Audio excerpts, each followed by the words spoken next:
நேற்று எனக்கும் என் ஹஸ்பண்டுக்கும் கொஞ்சம் சண்டை ஆயிடுச்சு. அதனால் என்னை சமாதானப்படுத்துறதுக்காக மூவி கூட்டிகிட்டு போகிறேன்ட்டு டிக்கெட் புக் பண்ணியிருக்கேன் அப்படின்னாங்க. நான் இன்ட்ரெஸ்ட்டே இல்லை, நோன்னு தான் சொல்லிட்டு இருந்தேன். ஆனால் கடைசி பார்த்தா டிக்கெட்டே புக் பண்ணல. நல்லா என்னை ஏமாற்றி கூட்டிகிட்டு போயிட்டாங்க. அங்கே போய் தான் டிக்கெட்டே புக் பண்ணோம். அப்புறம் நைட்டு டின்னர் பார்த்திங்கன்னா பெருசாக ஒன்றும் சாப்பிடவே இல்லை. அதனால் இங்கே பக்கத்துலேயே ஒரு கேஃபே இருந்தது. அதில் போயிட்டு சும்மா இந்த ஏதோ சீஸ் பண்ணு அப்படின்னு என்னத்தனமோ வாங்கினாங்க. வாங்கி அதை தான் வச்சு சாப்பிட்டுட்டு இருந்தோம். என் பெரிய பிள்ளைங்க 2 பேரும் அவங்க ஃப்ரெண்டு வீட்டுக்கு ஸ்லீப் ஓவர்னு சொல்லிட்டு போயிட்டாங்க. யூஸ்வலாக எனக்கு படத்தை விட படம் போடுறதுக்கு முன்னால் புதுசாக வர படத்துக்கு ட்ரெய்லர் போடுவாங்க தெரியுமா, எனக்கு அது ரொம்ப பிடிக்கும். அதுவும் இந்த படம் சூப்பராக இருந்தது, ரொம்ப டெரராக ரொம்ப பயங்கரமாக இருந்ததுன்னு சொல்லணும். படம் ரிலீஸ் ஆனது கண்டிப்பாக போய் பார்க்கணும்னு நினச்சிருக்கேன்.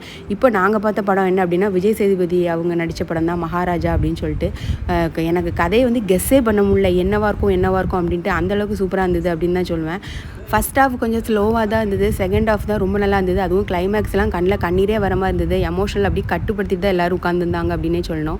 ரொம்ப நாளுக்கு அப்புறம் ஒரு நல்ல தமிழ் படம் பார்த்த ஃபீலோட எல்லோரும் வீட்டுக்கு கிளம்பிட்டோம். இந்த நிலா பார்த்திங்கன்னா 2 மணி வரை தூங்கவே இல்லை.